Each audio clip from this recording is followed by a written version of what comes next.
네, 여러분 안녕하세요. 두각학원에서 중대국어 국어 담당하고 있는 김지윤입니다. 여러분 시험 보시느라 너무 수고 많으셨고요. 우리 오늘 영상에서는 중간고사 분석을 바탕으로 기말고사 대비 방안까지 좀 말씀을 드리고자 합니다. 그 전에 시작하기 전에 제가 좀 자랑을 간단히 하고 여러분들한테 신뢰도를 좀 얻으려고 합니다. 이번 중간고사, 미리 보는 중간고사 두 회분을 제가 만들었는데 70%나 적중을 했어요. 네. 중간고사 문항이 총 30문항이 출제가 됐죠. 그 중에서 21문항이 이 시험에서, 제가 만든 시험에서 유사하게 출제가 됐다. 이렇게 미리 말씀을 드리고요. 오늘은 이렇게 네 가지 말씀을 드리고자 합니다. 전체적인 시험 총평, 그리고 분석, 그리고 기말고사 예상과 대비까지 좀 말씀을 드릴게요. 그래서 문학부터 좀 말씀을 이제 드리겠습니다.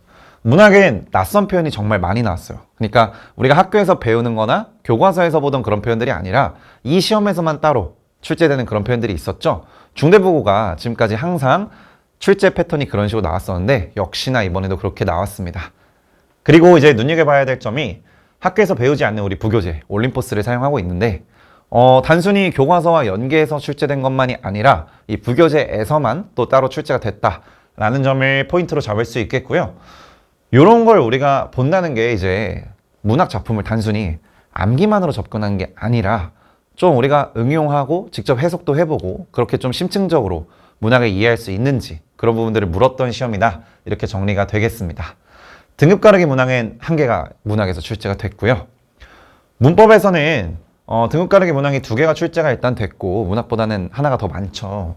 그리고 전체적인 난이도가 사실 엄청 어렵다 이렇게 보기는 어렵지만 꼼꼼함과 속도를 좀 요구했습니다. 사례가 굉장히 많이 나왔죠. 그래서 우리가 그거를 사실 암기가 완벽히 돼 있지 않으면 시험장에서 좀 제대로 분석하기 어려웠어요. 그래서 여러 가지 사례들을 여러분들이 직접 분석을 해보면서 연습을 했어야 우리가 시험장에서 어려움 없이 문제를 풀 수 있었다. 이렇게 말씀드릴 수 있겠습니다.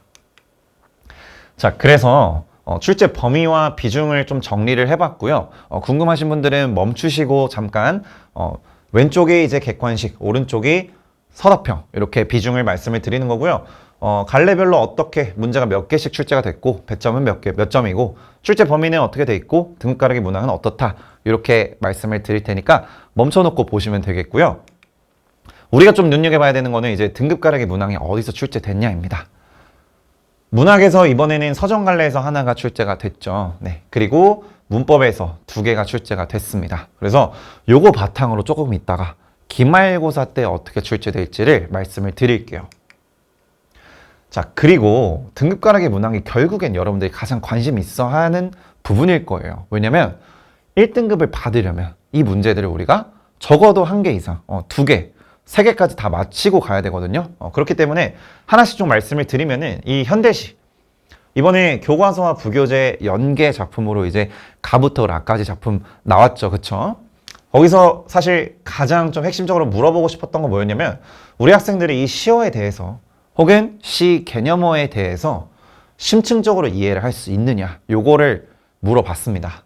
그래서 아까 말씀드렸지만 단순히 암기만으로는 우리가 접근하기가 좀 어려웠어요. 실제로 시험장에서 처음 보는 문학 개념어를 내가 판단할 수 있느냐 즉 현장에서의 그 심층적인 문학 판단 능력을 물어보는 문제였습니다. 네, 그리고 문법의 두 문항이 출제가 됐는데 둘 다 이제 교과서 프린트에서 나왔던 부분들이죠. 그런데 첫 번째 문제는 이제 사이소리에 대해서 물어보는 거였고 이제 두 번째 문제는 의문의 변동, 의문 그리고 형태소에 대해서 물어보는 문제였습니다. 보기 활용하는 문제가 있었고요. 그게 9번이었고요. 따라서 우리가 좀 꼼꼼하게 암기를 할 필요가 있어요. 그러니까 보기를 독해하는 능력도 물론 중요한데 기본적으로 내가 암기가 되어 있어야 이 부분을 좀 명확하게 풀고 갈 수 있었다. 이렇게 말씀을 드리고요. 13번 문제 같은 경우에도 사실 개념을 좀 내가 정확하게 알고 있어야 시험장에서 어렵지 않게 풀 수가 있었습니다. 그래서 여러분들이 이 문학과 문법을 접근할 때 문학 같은 경우에는 내가 단순히 암기하는 게 아니라 여러 가지 시도를 해보면서 조금 작품을 해석해보는 그런 능력을 좀 길렀어야 하고요. 문법 같은 경우에는 정말 꼼꼼한 암기가 필요하다. 그리고 살짝 곁들이자면은 보기 독해 능력까지 필요했다. 이렇게 말씀드릴 수 있겠습니다. 그래서 이번 시험에서 예상 1등급 컷은 90.1에서 87점 정도로 예상을 해요. 다만 이번에 절대 5등급제로 바뀌면서 우리가 1등급 컷을 기존처럼 완전 정확히 예측하기는 어렵지만 대략 이 정도 스펙트럼에서 나올 거라고 보고 있고요. 2등급 컷도 77.7에서 70점 정도 사이에서 잡히지 않을까 예상을 해봅니다. 다만 이제 잘 본 학생들은 제가 항상 기쁘게 기뻐하지만 조금 자기가 원하지 않는 점수가 나온 학생들은 항상 마음이 좀 쓰입니다. 그치만 이번 시험은 내신 비중의 30%밖에 차지하지 않죠. 나머지는 여러분들이 앞으로 어떻게 해나가느냐에 달려 있습니다. 그래서 앞으로가 정말 중요할 것 같아요. 자, 그러면 중간고사가 이제 단원별로 어떻게 출제가 됐는지 그리고 부교재 연계는 어떻게 됐는지 좀 간단하게 언급을 하고 갈게요. 저희 이번에 4단원 중에서 이렇게 3단원 그리고 그 안에서 중단원 하나, 둘, 셋, 넷, 5개가 출제가 됐죠. 그리고 단원 난이도, 기본적인 단원 난이도고요. 이번 시험 출제 난이도를 좀 말씀을 드리는 겁니다. 그래서 이 부분도 궁금하시면은 잠깐 멈춰 놓으시고 보시면 되겠고요. 부교재 연계 비율이 사실 이제 문학에서 한 4분의 1 정도가 돼요. 그러니까 4문제 중에 1문제 정도는 부교재만 따로 출제되거나 부교재와 연계돼서 출제된다. 이렇게 방향 잡으시고 공부하시면 되겠습니다. 자, 그러면 출제 양상을 우리가 또 알아야겠죠. 그래야 준비를 할 수가 있는 건데 기본적으로 아까 처음에 말씀드렸던 1번 문제예요. 좀 킬러 문항. 여러분들이 좀 어렵게 느꼈을 만한 문항인데 가나다라 작품이 지금 보시면은 부교재랑 교과서 작품이 같이 들어가 있어요. 그리고 1번부터 5번까지 선지를 보시면은 다양한 표현 기법, 그리고 다양한 표현 기법들 뿐만이 아니라 이제 우리가 교과서에서 배웠던 것들이나 아니면 이제 주제랑 관련해서 선지를 구성하고 있습니다. 그래서 우리가 여기서 좀 짚고 가야 될 게 문학 개념어와 주제를 좀 통합적으로 이해를 해야 하고요. 교과서 외에 개념어가 등장했다. 그리고 교과서랑 부교재를 따로 볼 게 아니라 같이도 우리가 볼 필요가 있다. 근데 제가 이 문제를 이제 중간고사 미리 보기에서 좀 비슷하게, 정말 비슷하게 만들었거든요. 지금 노란색 부분들로 표시한 부분들이 일치하는 부분들이에요. 그래서 우리 이 문제를 풀어본 학생들은 좀 대비가 많이 돼서 남들보다 좀 유리한 고지에서 출발할 수 있었을 것 같습니다. 문법도 한 문제만 좀 보겠습니다. 보기활용 문제였는데요. 보기활용 문제에서 우리 최소대립상에 대한 개념을 물어보는 거고 의문을 추출해서 이 단어들에서 의문을 추출해서 그 최소대립상에 해당하는 그 의문들의 어떤 특징을 물어보는 그런 문항이었어요. 보기 활용한다라는 점이 이제 좀 특이점이라고 볼 수가 있겠고 여러분들이 조금 간과했을 수 있는 그러니까 의문의 변동만 공부하다 보면은 이제 의문 음절 최소대립상 부분을 간과할 수 있잖아요. 그런 부분들을 좀 선생님께서 점검하시고 싶으셨나 봐요. 마찬가지로 사실 요 문제도 저희가 보면은 낯선 사례를 좀 분석하는 문제예요. 그러니까 기존에 내가 미리미리 정말 여러 사례들을 분석을 안 해놨으면 조금 시험장에서 시간이 걸렸을 수 있다. 그래서 좀 성가실 수 있었다 하는 그런 문제인데 얘도 제가 좀 자랑을 하겠습니다. 네, 연계를 또 성공을 했고요. 최소대립상에 대한 문제를 이런 예시들로 통해서 의문 추출해보는 그런 문제 미리 보는 중간고사에서 출제를 했었습니다. 자, 그래서 지금부터는 기말고사를 어떻게 우리가 준비를 하고 기말고사를 또 어떻게 예측을 하는지 제가 좀 말씀을 드리려고 해요. 지금부터가 중요하니까 정말 잘 보셔야 됩니다. 자, 우리 기말고사 예상 지금 안 나왔던 부분들에서 당연히 나올 거고 이번에 문학은 극갈래와 교술갈래에서 출제가 될 겁니다. 여러분들이 중학교 때 이제 현대시나 소설들은 좀 많이 다루고 올라왔을 거예요. 근데 그거에 비해서 극갈래나 교술갈래는 조금 간과했을 수 있거든요. 그래서 여러분들이 더 잘 준비를 하셔야 되고요. 극갈래는 사실 여러분들한테 좀 익숙한 작품일 수도 있어요. 드라마로 나왔던 작품인데 그거보다는 이제 교술갈래가 그 단원 자체가 난이도가 좀 있는 편이고요. 이 부분의 출제도 아마 조금 어렵게 등급 가르기 문항을 출제하실 것으로 보입니다. 그래서 정말 잘 준비를 해야 되겠고요. 마찬가지로 부교재에서 아마 연계를 하실 거고 따로 부교재 작품만 또 출제를 아마 하실 겁니다. 그에 대한 대비가 돼 있어야 되겠고요. 3단원 이제 글쓰기 부분인데 이 부분은 이제 독서 부분이랑 비슷하다 이렇게 생각해 주시면 될 것 같고요. 문법에서 지난번에 다루지 않았던 문법 요소에 대한 부분이 또 이제 등급 가르기 문항과 함께 출제가 될 거예요.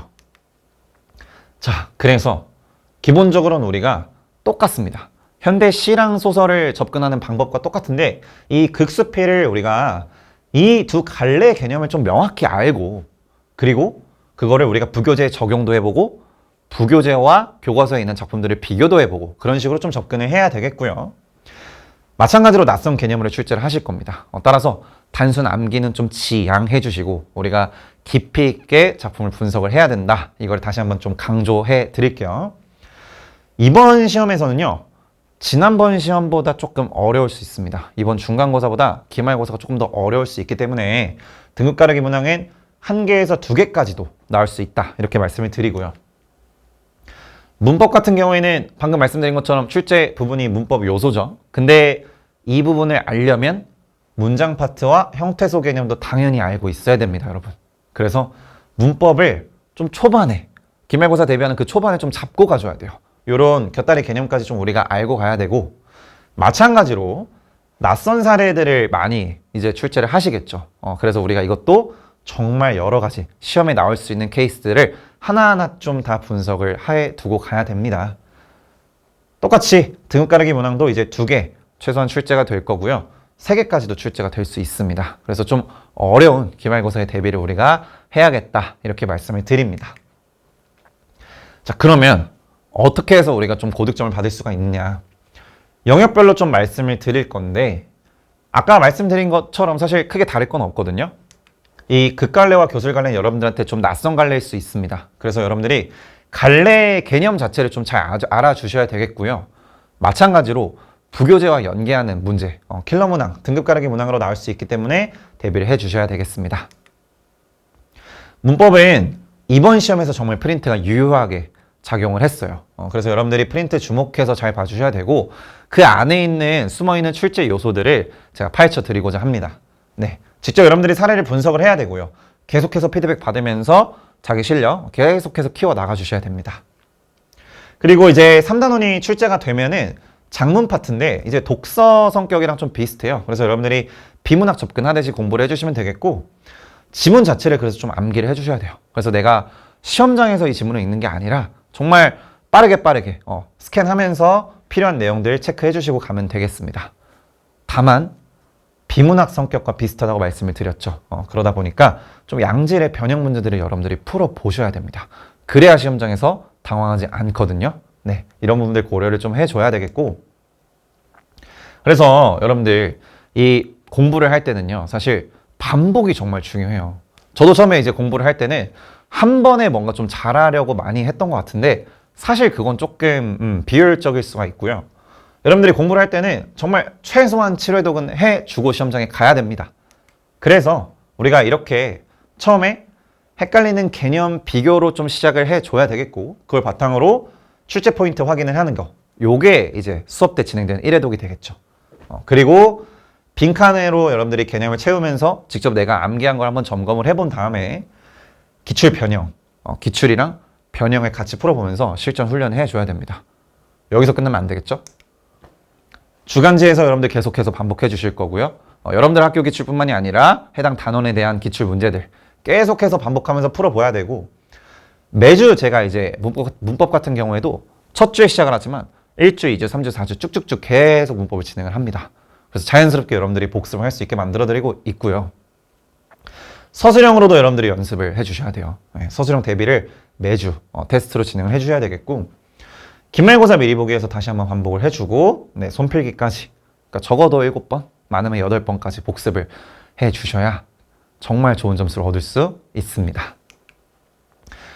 네, 그래서 이제 중대부고를 위한 콘텐츠 간단하게 소개를 드리고 마무리 지어보려고 하는데요. 컷! 네, 잡다라는 거죠. 우리 중대부고 성적 잡기를 위한 교재입니다. 연계작품 당연히 수록을 해놓고요. 등급 가르기 문항 대비해서 네, 출제 포인트 반영한 문제들 반영해서 넣고 있고요. 매주 이제 나눠서 풀어야 되는 주간지를 여러분들한테 제공해주고 있어요.